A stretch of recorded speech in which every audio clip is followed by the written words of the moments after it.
जय मसीह के मित्रों, मेरा विश्वास है कि प्रभु यीशु मसीह हमसे निरंतर बातचीत करते हैं। वो एक ऐसा जीवित खुदा है जो प्रार्थनाओं को सुनता है, चंगाई देने वाला है और हमारे जीवन को नई दिशा देने वाला, जीवन को बदलने वाला परमेश्वर है। और इसलिए हम उसके नाम में आप सबों को जय मसीह कहते हैं और हालेलुया कहते हैं। आइए हम वचन को सुनने से पहले प्रार्थना। प्रभु जी हमारे स्वामी, हम आपको धन्यवाद देते हैं हमसे प्यार करने की।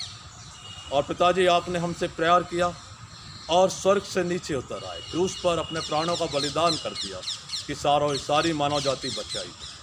हम आपको धन्यवाद देते हैं कि इस समय भी आप हमारे बीच में अपने वायदे के अनुसार, और आपसे विनती है, निवेदन है कि जो कुछ ये वचन प्रचारा जाए हम में से हर एक के लिए आशीष का कारण बने। आपके मधुर और मीठे नाम में दुआ मांग, आमीन। जब मैं छोटा बालक था तो मेरे बड़े भाई श्री नयन कांत बोरो एक गाना बहुत गाया करते थे और लोगों को सिखाया करते थे, और वो गाना मुझे बहुत अच्छा लगता है।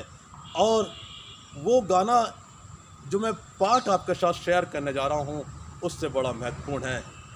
वचन में लिखा है, यीशु मसीह कल, आज और युगानुग एक सा है। इसी पद पर आधारित वो गीत है। आज और कल और अब तक यीशु एक सा है, हम बदलते वो ना कभी। उसके नाम की जय, उसके नाम की जय, उसके नाम की जय, हम बदलते वो ना कभी, उसके नाम की जय। Yesterday, today, forever, Jesus is the same. All may change, but Jesus never. Glory to His name. Glory to His name. Glory to His name. All may change, but Jesus never. Glory to His name. मैं यूहन्ना रचित सुसमाचार के 6वें अध्याय में पढ़ रहा था कि प्रभु यीशु मसीह ने लोगों से कहा, मैं जीवन की रोटी।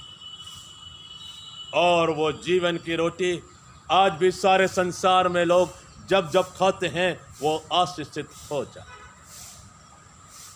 और 5 रोटी और 2 मछली के महान आश्चर्य कर्म के द्वारा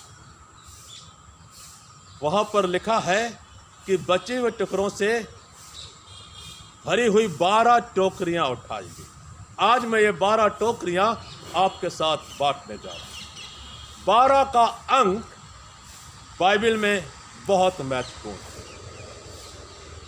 ये 12 टोकरियां जो उठाई गई वो प्रभु यीशु मसीह की ओर से एक स्पष्ट संकेत है कि जो लोग उनके पीछे चलते हैं, जो उनकी आज्ञाओं को मानते हैं, जो उनके आश्चर्य कर्मों पर, उनके नाम पर विश्वास करते हैं, उनके साथ अपने रिश्ते को निरंतर बढ़ाते जाते, मजबूत करते हैं, ये 12 टोकरियां अर्थात एक वर्ष के 12 महीने, 12 months of 1 year, हर एक महीने उनके जीवन में परमेश्वर की आशीषें आती रहती हैं, आती रहती हैं, आती रहती हैं।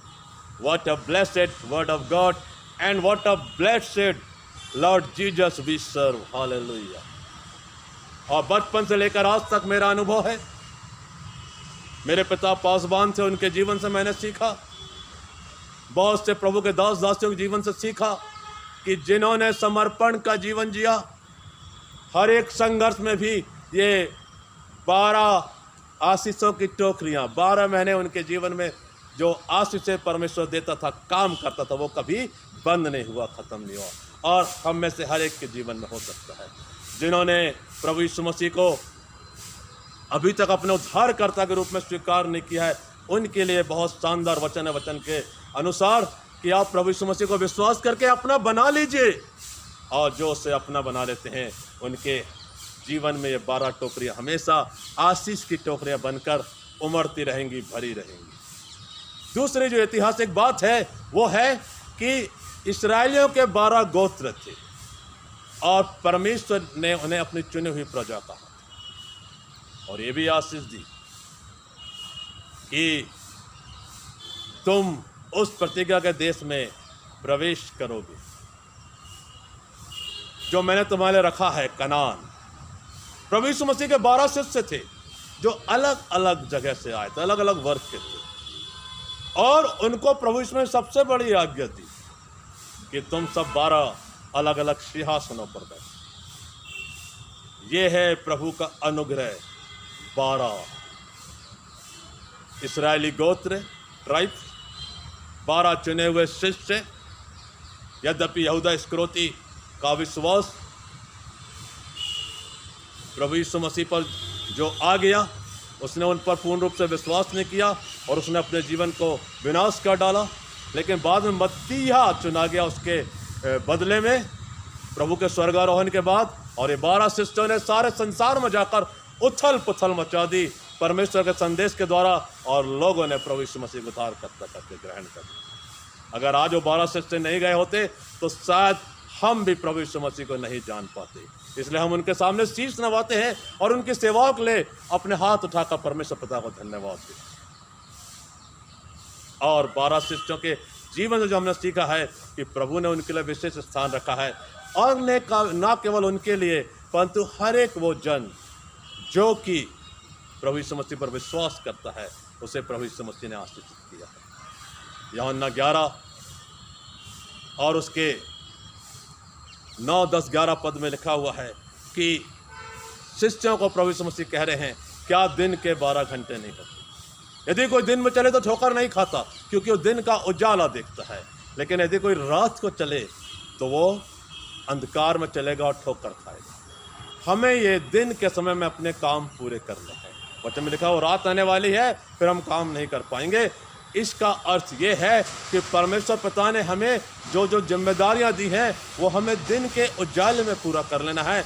अपने जीवन के परिश्रम को पूरा कर लेना है, जो जिम्मेदारियां दी गई उनको पूरा कर लेना है। और जब तक हमारे जीवन में शक्ति है, जब तक हमारी आयु है कि हम परमेश्वर की सेवा कर रहे हैं, वो करते जाना है। बहुत से इंटरप्रिटेशन हो सकते हैं, लेकिन मुझे सबसे अच्छा ये लगता है कि यदि हमने प्रभु यीशु मसीह को ग्रहण कर लिया है, उम्र कोई आड़े हाथ नहीं आती, बाधा नहीं आती, हम उसके लिए काम करते जाएं, क्योंकि दिन का उजाला हमें मिला है और जगत की ज्योति का प्रचार हमें करना है।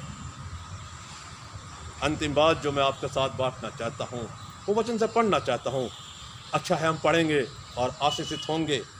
पवित्र धर्मशास्त्र की अंतिम पुस्तक प्रकाशित वाक्य 22वां अध्याय और 1 और 2। फिर उसने मुझे बिल्लौर की चमकती जीवन के जल की नदी दिखाई, जो परमेश्वर और मेमने के सिंहासन से निकलकर उस नगर की सड़क के बीचों बीच बहती थी। नदी के इस पार और उस पार जीवन का वृक्ष था, उसमें 12 प्रकार के फल लगते थे और वो हर महीने फलता था, और उस वृक्ष के पत्तों से जाति जाति के लोग चंगे होते थे। तो मेरे प्रियो, जो लोग प्रभु यीशु मसीह विश्वास करते हैं वो चंगाई को प्राप्त करेंगे, क्योंकि वास्तव में जीवन का वृक्ष प्रभु यीशु मसीह है। It is declared by God almighty. वचन के द्वारा, परमेश्वर के द्वारा ये घोषणा कर दी गई है और सुनिश्चित कर दी गई है 100% कि 12 महीने हमारे जीवन में फल उत्पन्न करने वाला, आत्मिक फलों को बढ़ाने वाला केवल प्रभु यीशु मसीह। और वो 12 महीने हमारे जीवन में आत्मिक फलों को बढ़ाता है, और जो लोग प्रभु यीशु मसीह पर विश्वास करते हैं वो लोग हमेशा चंगाई को प्राप्त करते हैं। आइए अपना जीवन प्रभु को सौंप दें। आज के वचन के द्वारा प्रभु आपको बहुत बहुत आशीषित करे। जो हमने आज बातें सीखी हैं 12 के अंक से, जो हमारे लिए बहुत महत्वपूर्ण हैं और आशीष का कारण बनी है, ऐसा मेरा विश्वास है। मैं प्रार्थना करता हूँ प्रभु आप में से हर एक को बहुत बहुत बरकत दे। दुआ करें। खुदावंद, हम धन्यवाद देते हैं इस वचन के प्रचार में आपने मदद और अगुवाई की है। हर एक सुनने वाले पर आपका बड़ा अनुग्रह, और पिता परमेश्वर हम रोज के जीवन में फल उत्पन्न करने वाले बने और आपकी दया हम पर बनी रहे। प्रार्थना हमारे उद्धार करता प्रभु यीशु मसीह के उद्धारक नाम में मांग लेते हैं, आमीन। प्रभु आप में से हर एक को बहुत बहुत आशीष दे। हमारे लिए प्रार्थना करें, स्वयं के लिए प्रार्थना करें, और अजी आप वचन के द्वारा आशीषित हुए हैं तो मेहरबानी से हमारे चैनल को अवश्य सब्सक्राइब करें।